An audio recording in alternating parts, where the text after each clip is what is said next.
Is the Deer Slayer game drag any good? Well, today we're going to find out, so buckle up. Hi everybody, welcome back to LocaCarnivore. Glad you could make it.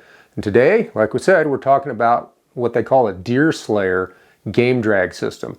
And this is an alternative to get your game animal out of the backcountry or out of the hunting field, wherever you happen to be, and to where you want it, without lugging it on your back in a big backpack and having all that weight on your back and your knees and everything like that. So instead of hauling on your back, drag it along behind you. And we wanted to put this to a real world test, and right off the bat I want to let you know I don't have anything going with these people. I don't have any sponsors, period. I mean, if you want to sponsor me, I'm all ears, get a hold of me. But in the meantime, I don't have anything going on with Deer Slayer. I'm not an influencer. It's just an interesting product, and I was looking for a better way to get a game out of the backcountry on my back, like I said, because the wear and tear on the old bod's starting to add up. And so I wanted a slicker way to do it. And I thought, hey, why not just drag it out? And so my mind was churning and churning one day while I was hunting, and I was like, how would you do that? And I thought, well, maybe, because I've got experience, you know, with dog sleds and things like that. And with dog sleds, you use polyethylene runners on the actual skids of the sled, which make them super slick and slippery, and also takes all the wear and tear of, you know, hitting rocks and things like that, and, you know, gravel, stuff like that if you happen to run into it. And I thought, what if you made a big sheet of that and like put a tow rope on it and then lash the deer or whatever to it? And I thought, maybe I might have to go make this thing. So I'm churning in my head how to design it and everything. And I get home and I'm like, you know, before I start putting all the effort into this, I wonder if somebody else had this idea. And I did an interweb search like everybody else, and voila, look, I found like, oh, there's like 3 or 4 of these things run around at least that I found. And I decided, after looking at various things and of course watching the YouTube videos on how to use them and all that, hey, I'll, you know, put my money down, I'll get one of these Deer Slayers and I'll give it a try in the real world, and then I'll report back to you what I think. Was it worth it? And first of all, this thing is fairly inexpensive. Don't remember exactly what I paid for it, but it was less than $30, and then shipping and all that sort of good stuff. And had trouble getting the thing. Shit, I won't go into it, but I live out in the middle of BF nowhere, so it's not unusual for things to take forever to get out here.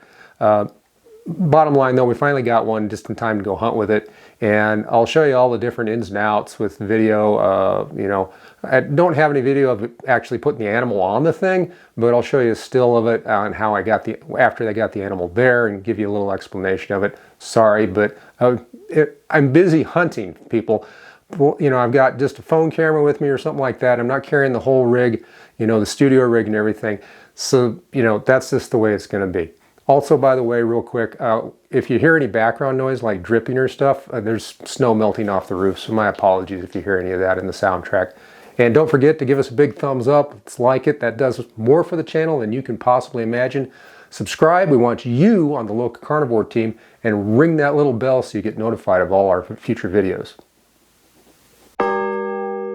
So let's get into it about how this Deer Slayer works here. I'm going to roll some beef footage for you here. First of all, the unboxing. I hate unboxing videos, don't you? They're the most boring damn things on the planet, next to Mr. Beast garbage. At any rate, you can see it comes in a box, which is nice. That's groovy. Cut it open. Yeah, great. You take the thing out. It's a big, rolled up, thin polyethylene sheet. Now, a couple of things about this, though. And you can see it comes with an orange rope, it's polyethylene rope, and that polypropylene rope rather, and that's so it doesn't freeze up. If you use like cotton or anything like that, or even just straight nylon, sometimes those can freeze. So it gives you a polypropylene rope, which is good. I came up with a different drag system, and I'll show you that in a second here. But you can see it comes out of the box, and the white string is nylon, and you use that to lace the thing together once you get the critter on there. You could also use it for bagged up quarters, or just debone the critter, like you got something big like an elk or a moose or something. You can debone the rascal, and then put the game bags on the sled. And the sled has 2 sides, so make sure you get the right one. The outside is super slippery, and then the other side has kind of a grippy texture to it, and that's to keep the critter or game bags or whatever from sliding out of the thing easily. And I found that actually worked pretty well. So as you can see, it comes out of the box and everything. That's wrapped around with that big tight string, And I would suggest, unless you're in for a struggle, that you keep it with the factory string around it until you're ready to use it. And put it in your backpack or however you're going to cart it around. And that's the nice thing. This is nice and light, relatively light, 2.5 pounds or whatever. Although in my pack it carried really bad. It wasn't super comfortable, but the pack wasn't designed for something like that. So I'm in search for a better hunting pack that'll interface with this thing better in the future. I'll try to come up with something later after the hunting season. Hopefully I can find something on discount and buy that. And I'll let you know how that works out too.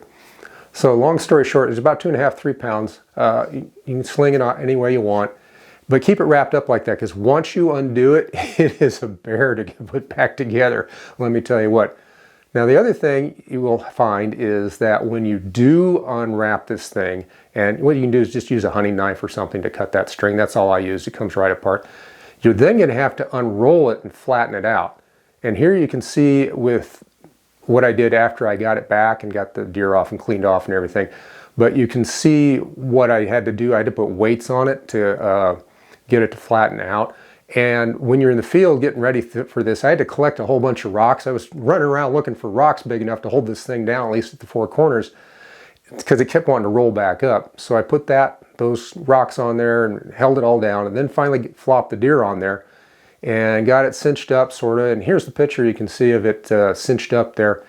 And it doesn't come out like they show you in the pictures, or you know, the company's you know, stuff on their website and everything. It's this nice, neat zigzag thing and everything. No, it kind of goes all over the place. And I'm going to come up with a different system, a better system for this, but I haven't figured out exactly what to do yet. So I'll give you an update when we get to that point and show you how that worked out.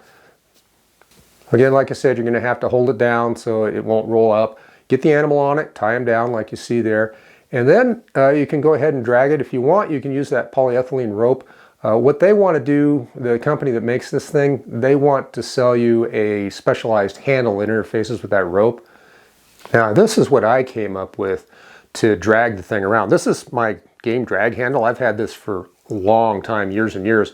And all it is I cut off an old mop handle that the mop was toast. So you can use a wooden dowel, whatever.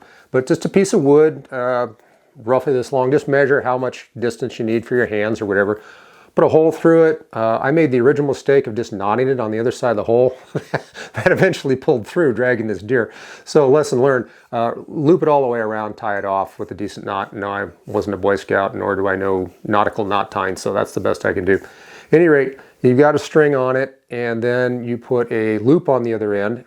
So long story short, what I did was I put this thing together, and I found that this knot at the bottom of the loop could just be forced through the eyelet on the front, the toe eyelet on the front of the deer slayer contraption.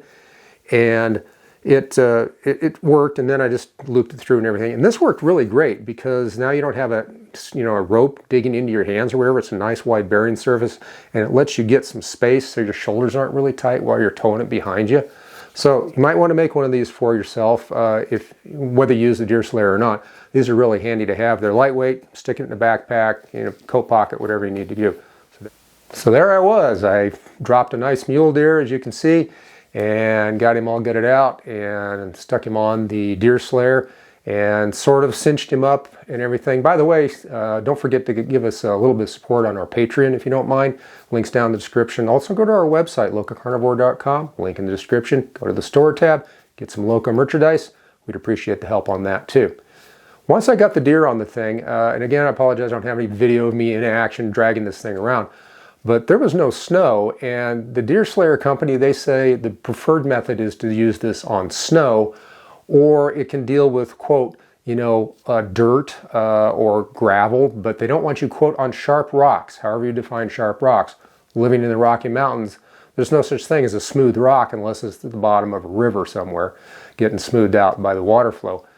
So I just dragged it over. It was down a decommissioned logging road, and I had to drag it for about 1/4 mile to one spot where I was then going to, my brilliant idea was I'll drag it to this one spot, and then I'll just basically toboggan the thing downhill, this steep grade, down to the next decommissioned logging road. They're in tiers down the hillsides. If you've ever seen this stuff out west, you know what I'm talking about.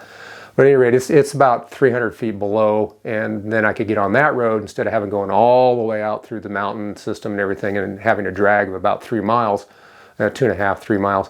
I would have a total drag of maybe 3/4 to 1 mile to get it to where I needed to load it up.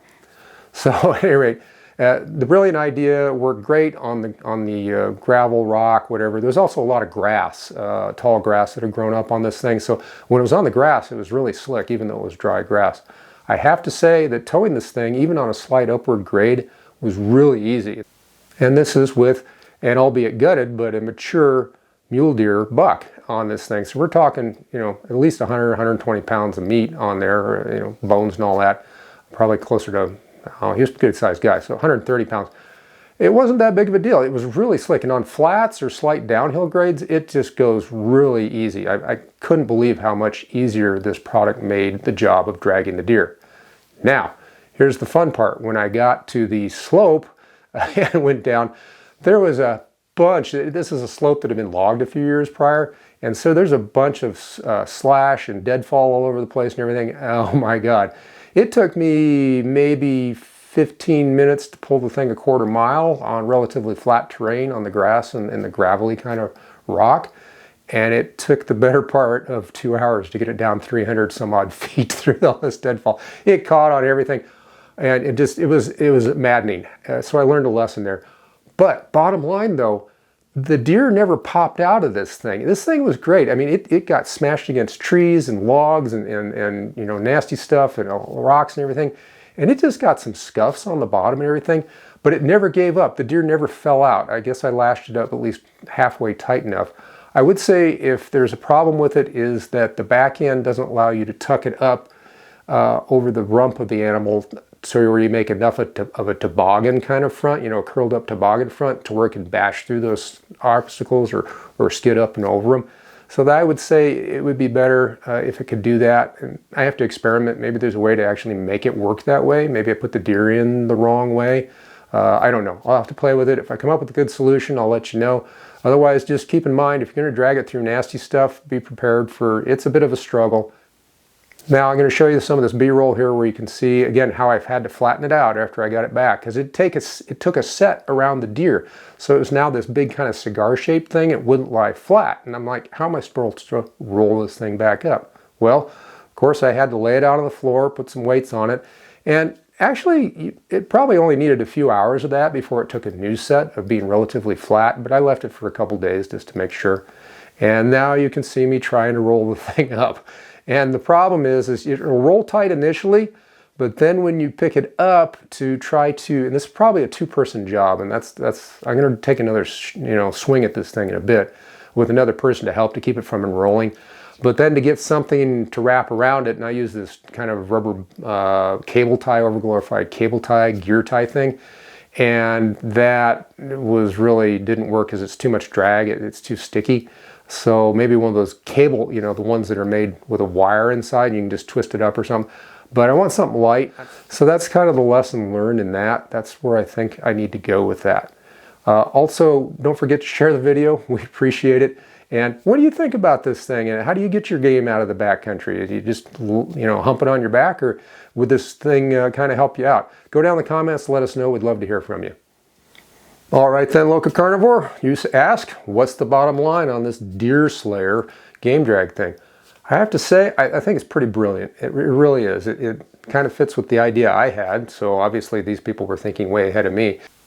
Well, I hope you enjoyed that and learned a few things about this Deer Slayer system. Again, I don't have anything going with this. Thank you for spending your valuable time here with us at the LocaCarnivore. Can't tell you how much I appreciate it. And remember, you can learn at least one thing from just about everybody you meet. So pay attention. Thanks for watching.